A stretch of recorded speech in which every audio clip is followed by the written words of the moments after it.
নমস্কার বন্ধুরা, আজকে আমি তোমাদের সাথে আরো একটি দুর্দান্ত নাস্তা রেসিপি শেয়ার করতে চলেছি। যে রেসিপিটা বানানোর জন্য না কোনো কিছু মাখা লাগবে, না বেলা লাগবে, না লাগবে আটা ময়দা, না লাগবে ব্রেড। একেবারে সিম্পল আর সহজ একটা রেসিপি, কিন্তু ভীষণই ক্রিস্পি আর টেস্টি হয় খেতে। এর আওয়াজে বুঝতে পারছো কতটা ক্রিস্পি হয়েছে। বন্ধুরা, আশা করছি প্রত্যেক দিনের মতো আজকের রেসিপিটাও তোমাদের অনেক অনেক ভালো লাগবে। তো এই মজাদার রেসিপি বানানোর জন্য সবার প্রথমে আমি নিয়েছি 500 গ্রাম সিদ্ধ করা আলু। আলুগুলোকে একটা ম্যাশারের সাহায্যে ম্যাশ করে নিচ্ছি। তোমরা চাইলে হাত দিয়েও ম্যাশ করে নিতে পারো।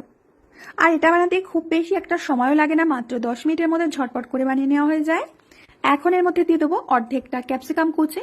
ক্যাপসিকাম কুচি দিয়ে ভালো করে আলুর সাথে মিশিয়ে নেব। হাতের কাছে ক্যাপসিকাম না থাকলে তাহলে এটা স্কিপ করতে পারবে, কোনো সমস্যা নেই। তো ক্যাপসিকামটাকে খুব ভালো করে আমি মিশিয়ে নিয়েছি। এখন এর মধ্যে দিয়ে দেবো 1 চামচ মতো লবণ, হাফ চামচ মতো লঙ্কার গুঁড়ো, 1 চামচ ধনিয়া পাউডার, সামান্য একটু হলুদ গুঁড়ো, দিয়ে দেবো 1 চামচ কাশ্মীরি লাল লঙ্কার গুঁড়ো। এতে কালারটা খুব ভালো আসবে। এবার সমস্ত গুঁড়ো মশলাগুলো আলু মাখার সাথে ভালো করে মিশিয়ে নিতে হবে। বন্ধুরা, আলুর পুরটা খুব ভালো করে মেখে নিয়েছি। তো চলো এখন পুরটাকে আরো একটু টেস্টি করে ফেলি। এর জন্য একটা তড়কা প্যানে 1 চামচ তেল গরম করে তেলের মধ্যে প্রথমে সর্ষে, তারপরে জিরে, তারপরে আধ ভাঙা ধনিয়া ফোড়ন দিয়ে দিচ্ছি, আর দিয়ে দিচ্ছি কিছু কাঁচা লঙ্কা কুচি। এখন সবকিছুকে একটু নেড়েচেড়ে ভেজে নেব। ভেজে নিয়ে এই আলু মাখার মধ্যে দিয়ে দেব। এর কারণে আমাদের আলু মাখার টেস্টটা বহুগুণ বেড়ে যাবে। আর তোমরা এই টেস্টি আলু মাখাটা দিয়ে সিঙ্গারা, কচুরি, পকোড়া যে কোনো কিছু বানাবে, খেতে দারুণ লাগবে। সবশেষে এর মধ্যে দিয়ে দেব কিছুটা ধনেপাতা কুচি। আবারও ভালো করে মিশিয়ে নেব। আলুর পুর আমাদের একেবারেই রেডি। এখন একটা কড়ার মধ্যে দিয়ে দেব 1 চামচ মতো রিফাইন্ড অয়েল। তেলটা গরম করে নিয়ে এর মধ্যে দিয়ে দেব 1 চামচ জিরে ফোড়ন, 1 চামচ চিলি ফ্লেক্স, সাথে দিয়ে দেব 1.5 চামচ মতো সাদা তিল। সবকিছুকে একটু তেলের মধ্যে নেড়েচেড়ে নিতে হবে। এই সময় গ্যাসের আঁচটা কিন্তু লো করে রাখবে, যেহেতু আমরা চিলি ফ্লেক্স দিয়েছি, এটা পুড়ে গেলে কিন্তু কালারটা খারাপ হয়ে যাবে। এবার এর মধ্যে দিয়ে দেব জল। এখানে আমি বাটি মেপে 2 বাটি জল দিয়ে দিচ্ছি। জলের মধ্যে দিয়ে দেব স্বাদ মতো লবণ। জলটাকে একটু হালকা গরম করে নেব, আর গ্যাসের আঁচটা এই সময় লো করেই রাখবে। এবার দিয়ে দেব 1 বাটি সুজি। যে বাটি মেপে আমি জল নিয়েছি সেই বাটির 1 বাটি সুজি দিয়ে দিচ্ছি। এখন লো আঁচে রেখে সুজিটাকে রান্না করে নিতে হবে যতক্ষণ এর না একটা ডো তৈরি হয়ে যায়।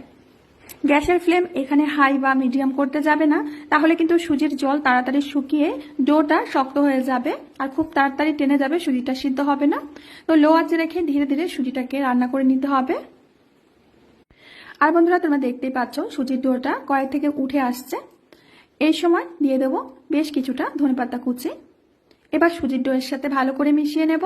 সাদা তিল আর ধনেপাতা দিলে এর লুকসটা বেশ ভালোই আসে।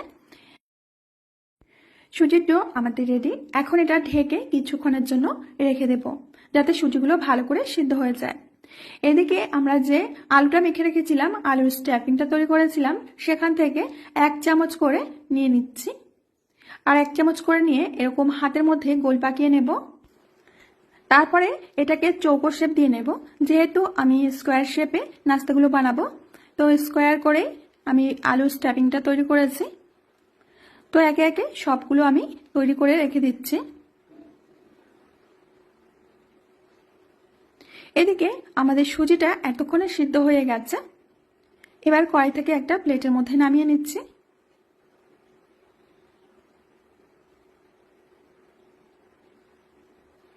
এবার ভালো করে সুজিটাকে মেখে নিতে হবে, একেবারে সফট করে। এই নাস্তাটা বানানোর জন্য সুজিটা কিন্তু ড্রাই হলে হবে না, একটু সফট রাখতে হবে, যাতে নাস্তাগুলো আমরা খুব সহজেই বানাতে পারি। সুজির ডোটা আমি ভালো করে মেখে নিয়েছি। এখন এখান থেকে অল্প অল্প করে ডো নিয়ে হাতের মধ্যে গোল পাকিয়ে নেব। বন্ধুরা, আশা করছি আজকের রেসিপিটা তোমাদের অনেক ভালো লাগবে। ভালো লাগলে প্লিজ বন্ধুদের মধ্যে শেয়ার করবে। কমেন্টে তোমরা এটাও জানাবে যে কে কোথা থেকে তোমরা আমার ভিডিওটা দেখছো, যাতে আমি তোমাদেরকে ধন্যবাদ দিতে পারি। একে একে অনেকগুলো আমি তৈরি করে নিয়েছি। তো চলো এখন বেলার ঝামেলা ছাড়াই আমরা নাস্তাগুলো তৈরি করে নেব। এর জন্য এরকম একটা প্লাস্টিক নিয়েছি। প্লাস্টিকের উপরে আমি ডোটা রেখে দিচ্ছি। এবার প্লাস্টিকটা ভাঁজ করে উপরে দিয়ে একটু হাত দিয়ে চাপ দেব। তারপরে এরকম একটা ভারী থালা নিয়ে থালাটাকে ডোয়ের উপরে চেপে ধরতে হবে। একটু গায়ের জোরে চাপ দিলেই দেখবে খুব সুন্দর একটা রুটি মতো হয়ে গেছে। এবার একটা আলুর পুর আমি এর উপরে দিয়ে দিচ্ছি। তারপরে খুব সহজেই প্লাস্টিকটা তুলে একটা সাইড আটকে দিয়েছি, আরও একটা সাইড এইভাবে তুলে আটকে দিতে হবে। এবার দুটো মাথা খুব ভালো করে সিল করে দিতে হবে। আর তোমাদের ভয় নেই, এগুলো কিন্তু মোটেও খুলে যাবে না, কারণ ডোটা আমি সুজি দিয়ে বানিয়েছি আর ডোটা এতটাই সফট যে খোলার কোনো চান্সই নেই। তো একটা নাস্তা আমি তৈরি করে নিয়েছি। তোমাদের বোঝানোর জন্য আমি আরও একটা নাস্তা বানিয়ে দেখাচ্ছি। প্রথমে কাগজে এইভাবে ভাঁজ করে একটু হাত দিয়ে চাপ দিতে হবে। তারপরে একটা থালা দিয়ে ভালো করে একটু প্রেস করলে একটা রুটির মতো হয়ে যাবে। তারপরে এর মধ্যে পুর দিয়ে খুব সুন্দর করে সিল করে দিলেই হয়ে যাবে। আর একটা কথা বলি, এই যে সুজির ডোটা আমরা মেখেছি আর প্লেট দিয়ে যে রুটি মতো বেলছি, মানে বেলার মতো হচ্ছে, এটা দিয়ে তোমরা লুচি করেও খেতে পারো। লুচিগুলো যেমন হবে ফুলকো তেমন হবে সুস্বাদু নরম তুলতুলে। বেশ কয়েকটি নাস্তা আমি তৈরি করে নিয়েছি। এখন আগে থেকে কড়াইতে তেল গরম হতে দিয়েছিলাম, তেলটা কিন্তু খুব ভালো করে গরম করে নিয়েছি। এর মধ্যে মোটামুটি আমি 4টে মতো দিয়ে দিলাম। দেবার পরপরে কিন্তু নাড়াতে যাবে না, কিছুক্ষণ পর যখন দেখবে এরকম বুদবুদটা একটু কমেছে তখন এটাকে উল্টে দিতে হবে। সাথে সাথে উল্টাতে গেলে কিন্তু ভেঙে যাবে এটা। এখানে আরো একটা কথা মাথায় রাখবে, ঠান্ডা তেলে বা কম গরম তেলে এই নাস্তাগুলো কিন্তু ছাড়া যাবে না, তাহলে এটা কিন্তু ফেটে যাবে, ভাজতেই পারবে না। ভালো করে তেলটা গরম করে নিয়ে তারপরে কিন্তু নাস্তাগুলো দিতে হবে। কিছুক্ষণ পরে দেখো নাস্তাগুলো নিচে থেকে ওপর দিকে ভেসে উঠেছে। তো ওলট পালট করে আমি একেবারে ক্রিস্পি করে ভেজে নেব। নাস্তাগুলো আমার ভেজে নেওয়া হয়ে গেছে, এখন তেল থেকে তুলে নিচ্ছি।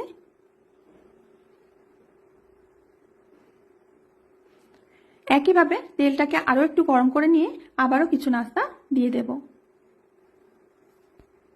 আর বন্ধুরা তোমরা দেখতে পাচ্ছ একটি নাস্তাও কিন্তু আমার ভেঙে যায়নি বা ফেটে যায়নি।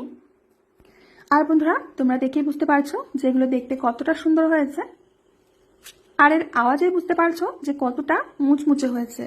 এগুলো তোমরা সন্ধ্যায় চায়ের সাথে খেতে পারো, কোনো গেস্ট আসলে তাদেরকে বানিয়ে পরিবেশন করতে পারো, খেতে দারুণ লাগে। তো আমার প্রিয় বন্ধুরা, আশা করছি আজকের রেসিপিটাও তোমাদের অনেক ভালো লেগেছে। ভালো লাগলে বন্ধুদের মধ্যে শেয়ার করে দিও। আজ এখানে বিদায় নেব, আবার আসবো নতুন রেসিপি নিয়ে।